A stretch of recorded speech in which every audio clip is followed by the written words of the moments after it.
Episode 1 में हमने देखा था अजीन उसे वहीं रहने के लिए बोलता है। फिर हम फरिंदा को देखते हैं, वो फोन पर अपनी मम्मी से बात कर रही थी।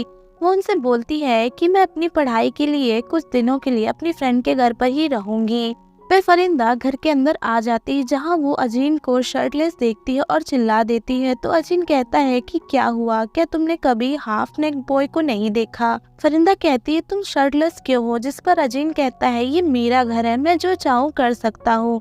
अब सोने का टाइम हो गया था। फरिंदा अजीन से पूछती है मैं कहाँ सोऊंगी? जिस पर अजीन बोलता है तुम वहाँ सोफे पर सो जाओ और मैं यहाँ आराम से अपने बेड पर सोऊंगा। वो घर के बीच एक लाइन बना देता है। वो कहता है तुम लाइन के इस तरफ मत आना, तुम्हें जो भी करना है तुम उस तरफ ही करना, और अगर तुम मेरी बात नहीं मानोगी तो तुम अपनी जान को खतरे में डाल लोगी, समझ गई ना तुम?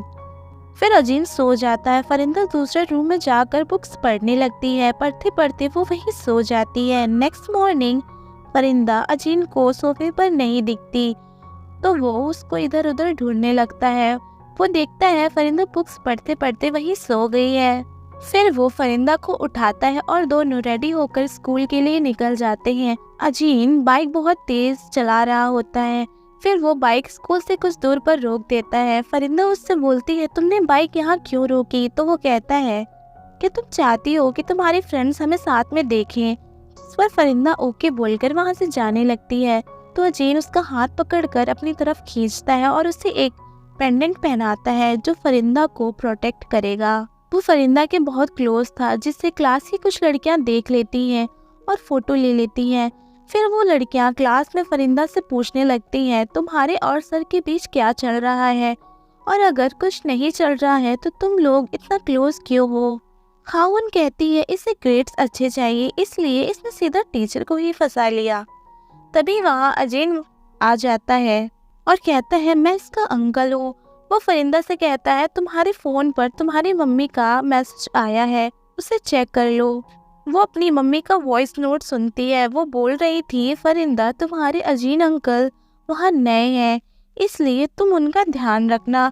इसे सुनकर सबको यकीन हो जाता है कि अजीन फरिंदा का अंकल है, पर फरिंदा हैरान थी। वो अजीन के पास आती है और कहती है ये सब तुमने किया है ना? मेरी मॉम ऐसा कभी नहीं बोल सकती, जरूर तुमने उन्हें हिप्नोटाइज किया है ना? अगर कुछ बुरा हो जाता तो? वो उस पर चिल्लाने लगती है। अजीन को गुस्सा आ जाता है और वो कहता है मुझे तुम्हारी किसी बात से कोई फर्क नहीं पड़ता है, मैं सिर्फ यहाँ उस पर्सन को ढूंढने आया हूँ, और तुम रूल्स को मत भूलो। तुम्हें कोई सवाल नहीं करना है, मेरे बारे में नहीं जानना है, और ना ही मेरे बारे में जानने की कोशिश करनी है, और चुपचाप मेरी बात सुननी है, इसी में तुम्हारी भलाई है। अब वो कहता है मैं स्कूल की सारी सस्पिशियस जगह पर जाकर एक्सोर्सिज्म करता हूँ, जिससे उस पर्सन की पावर यहाँ काम नहीं करेगी, और तुम इस टॉपर लिस्ट पर ध्यान देना क्योंकि उसका अगला टारगेट इसमें से ही कोई होगा, और मुझे तो लगता है वो कोई स्टूडेंट ही है जो ये सब कर रहा है। और ये सीन ही कट हो जाता है। नेक्स्ट सीन में हम नामसीने नाम की लड़की को देखते हैं जो अकेली क्लास में बैठी थी। तभी उसे लगता है जैसे कोई उस पर नजर रखा रहा हो। फिर हम फरिंदा को देखते हैं जो क्लास के बाहर से उस पर नजर रख रही थी। तभी फरिंदा के मुंह से खून निकलने लगता है और मुंह से एक कांच का टुकड़ा भी बाहर निकलता है। उसकी चीख सुनकर नामसीने बाहर आ जाती है। वो फरिंदा को देखने लगती है। तभी कुछ डरावने हाथ उसके पीछे से निकलकर उसे पकड़ लेती हैं। फरिंदा बस दूर से ही नहीं बोल रही थी। तभी उसकी आँख खुलती है और ये सब उसका एक बुरा सपना था। फिर हम अजीन को देखते हैं। वो एक क्लास में जाकर एक वॉच की हेल्प से वहाँ बुरी चीजों को ढूंढने लगता है। वॉच का डायरेक्शन एक लॉकर की तरफ जाता है। अजीन को उसमें एक डॉल मिलती है। जैसे ही वो उसे हाथ में रखता है सारी लाइट्स फ्लिकर करने लगती है और सारी चीजें इधर उधर होने लगती हैं। पर अजीन कुछ चैंटिंग करके उस क्लास का कर्ज हटा देता है। फरिंदा नामसीने को कॉल करके उससे उसका हालचाल पूछने लगती है क्योंकि नेक्स्ट टॉपर वही थी, तो नेक्स्ट टारगेट भी वो हो सकती है। नामसीने उससे झूठ बोलती है कि वो घर पर है, जबकि वो तो स्कूल में ही थी। पर तभी पीछे से उसकी फ्रेंड्स बोलती हैं नामसीने तुम अभी तक घर नहीं गई, जो बात फरिंदा सुन लेती है और उससे कहती है तुम घर नहीं गई क्यों? अभी तक तो तुम्हें घर चले जाना चाहिए था। तो वो फरिंदा को बताती है कि उसे एक स्ट्रेंज नोट मिला है जिसमें किसी ने उसे म्यूजिक रूम में बुलाया है और मैं वहीं जा रही हूँ। जो सुनकर फरिंदा तुरंत म्यूजिक रूम की तरफ भागती है। यहाँ नाम सी ने म्यूजिक रूम पहुँच जाती है। उसे वहाँ एक लेडी की डमी फांसी पर लटकी दिखाई देती है, जिसे देखकर वो चिल्लाने लगती है। तभी वहाँ फरिंदा और अजीन आ जाते हैं और उसे संभाल लेते हैं। नेक्स्ट सीन में हम फरिंदा और अजीन को देखते हैं। वो फरिंदा से कहता है, अब तुम्हारी फ्रेंड सेफ है। मैंने चेक किया था, म्यूजिक रूम में कोई कर्स नहीं था। वो पर्सन सिर्फ नाम सीने को डराना चाहता था, पर इससे हमें ये पता चल गया कि वो पर्सन सिर्फ टॉपर्स को ही टारगेट करता है और सिर्फ ग्रेड्स ही उसके लिए इम्पोर्टेंट है। फिर अजीन एक प्लान बनाता है। वो एक टेस्ट प्रेपरेशन रखता है जिसमें ग्रेड्स कैसे बढ़ाएं ये बताया जाएगा और उसे पूरा यकीन था कि वो बैड पर्सन भी वहाँ जरूर आएगा। नेक्स्ट सीन में हम देखते हैं क्लास स्टार्ट होती है। फरिंदा यहाँ सब पर नजर रखती है पर उसे किसी पर शक नहीं होता। फिर केमिस्ट्री की क्लास में एक अजीब सी लड़की आकर बैठ जाती है।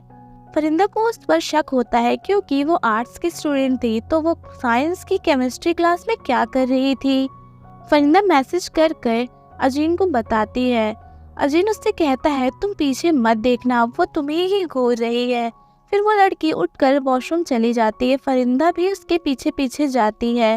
वो वॉशरूम में जाकर सारे डोर्स एक एक करके ओपन करने लगती है। वो जैसे ही लास्ट डोर ओपन करती है, वो स्ट्रेंज गर्ल उससे अंदर खींच लेती है। फरिंदा जोर से चिल्लाती है, जिसे अजीन सुन लेता है और वहां आ जाता है। वो जैसे ही डोर ओपन करता है, वो लड़की उस पर हमला कर देती है। असल में यहाँ हुआ ये था, वो लड़की जिसका नाम युवा है, उसे लगा था कि अजीन फरिंदा को परेशान कर रहा है, इसलिए वो अजीन को मार रही थी। तो यहाँ हमें पता चल जाता है कि वो बैड पर्सन युवा नहीं है। फिर युवा और फरिंदा साथ में बुक्स पढ़ रही थी, जहाँ युवा फरिंदा को बताती है कि वो एक छोटे मोटे ग्रुप के मेंबर है जो कि मैजिक करते हैं, इसलिए उसका कोई भी फ्रेंड नहीं है।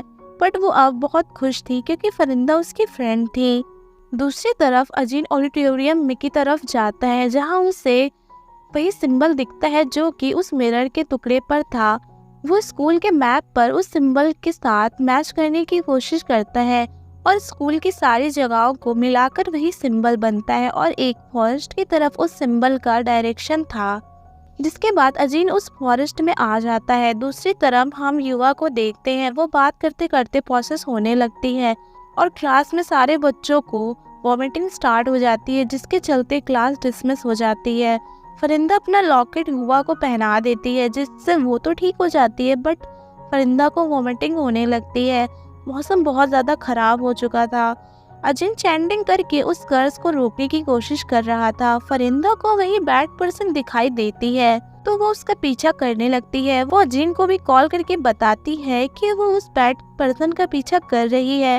वो उसका पीछा करते करते क्लास में पहुंच जाती है, पर जैसे ही वो अंदर एंटर करती है, वो किसी और ही दुनिया में पहुंच जाती है। वो बहुत ज़्यादा डर जाती है और अजीन से कहती है कि पता नहीं मैं कहाँ आ गई हूँ, यहाँ कोई भी नहीं है। जिस पर अजीन कहता है, सुनो, तुम कहीं और नहीं हो, उस बैड पर्सन ने तुम्हारे ऊपर मैजिक किया है, जिससे तुम्हें लग रहा है कि तुम कहीं और हो, पर तुम वहीं पर हो और सब कुछ पहले जैसा ही है और वो बैड पर्सन वही क्लास में ही है। हम देखते हैं फरिंदा की आंखें पूरी तरह वाइट हो गई थी और वो बैड गर्ल उसके पीछे ही खड़ी थी और यहाँ हमें उसका चेहरा दिखाया जाता है और एपिसोड ही एंड हो जाता है। Thanks for watching.